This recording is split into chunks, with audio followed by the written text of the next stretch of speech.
देहरादून की बहुचर्चित smart city परियोजना एक बार फिर चर्चा में है।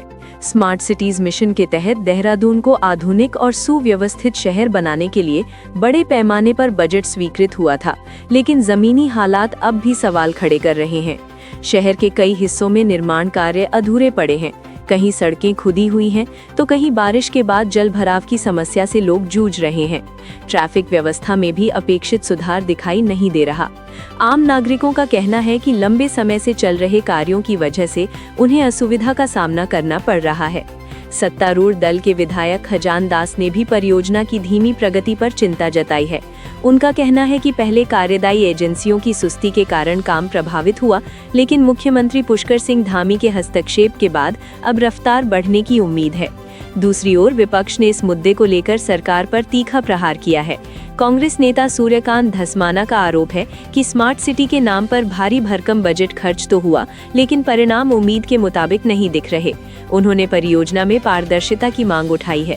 कुल मिलाकर देहरादून को आधुनिक बुनियादी ढांचे से लैस करने का सपना अभी अधूरा नजर आता है। अब निगाहें इस बात पर टिकी हैं कि लंबित योजनाएं तय समय सीमा में पूरी होंगी या ये मामला आने वाले समय में और बड़ा राजनीतिक मुद्दा बनेगा।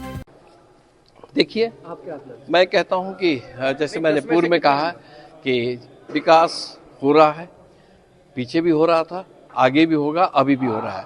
जैसे जैसे विकास होता है उसके साथ नई नई कड़ियां और जुड़ जाती है। उन कड़ियों को सुलझाने के लिए, उन कड़ियों को ठीक करने के लिए जनप्रतिनिधि और अधिकारियों का दायित्व बनता है। हम एक दूसरे के पार्ट हैं। देखिए, अधिकारी अपने क्वालिफिकेशन के अनुसार अधिकारी बन जाता है, जनता में से ही आता है, और जनप्रतिनिधि भी जनता से चुन करके आता है। इसलिए सामंजस्य होना चाहिए, और जो हमारा एक लक्ष्य है कि देहरादून सुंदर बने, और स्मार्ट सिटी के तहत मैं पहले भी संतुष्ट नहीं था और आज भी अभी तक पूरी तरह से मैं संतुष्ट नहीं हूँ कि जिस तरह का वर्क होना चाहिए था वो मुझे लगता नहीं कि उस तरह का हुआ है। फिर सुधार लाने की कोशिश, मैं माननीय मुख्यमंत्री जी का दिल की गहराई से धन्यवाद ज्ञापित करना चाहूँगा कि उन्होंने जो कार्यदायी संस्था थी स्मार्ट सिटी की, वो ठीक नहीं थी। फिर कार्यदायी संस्था जो हमारी उत्तराखंड की है, चाहे जल निगम हो, जल संस्थान हो, विद्युत विभाग हो, चाहे लोक निर्माण विभाग हो, फिर उनको काम दिए गए। अब काम में थोड़ा सा ठीक क्वालिटी हो रही है। खजान दास जी तो आज जाग रहे हैं। मैं तो शुरू से ही इस पे कह रहा हूँ कि ये इतना बड़ा घोटाला है कि अगर खुल गया तो राज्य बनने से लेके अब तक का ये सरकारी सबसे बड़ा घोटाला निकलेगा। जो स्मार्ट सिटी घोटाला है, 1500 करोड़ रुपए खर्च करके कोई आपने शक्ल सूरत नहीं बदली। शहर का ड्रेनेज प्लान नहीं बन पाया, शहर में विद्युतीकरण जो इलेक्ट्रिफिकेशन था वो अंडरग्राउंड होना था, वो नहीं हो पाया। शहर के अंदर कहीं ओवरपास नहीं बन पाए, कहीं अंडरपास नहीं बन पाए।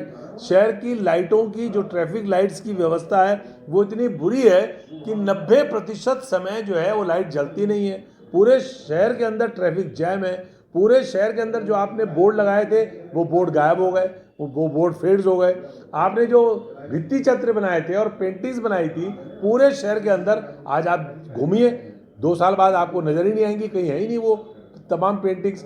सारा का सारा घोटाला हुआ है, बड़ा घोटाला हुआ है। उसमें भारतीय जनता पार्टी के मेयर शामिल थे, उसमें जो पहले दिन से लेके और क्लोजिंग तक जो सीईओ थी जिलाधिकारी वो उसमें शामिल हैं। बहुत बड़ा घोटाला है और ये पूरे सत्ता के संरक्षण में ये घोटाला हुआ है। खजान दास जी तो बेचारे अब जाग रहे हैं।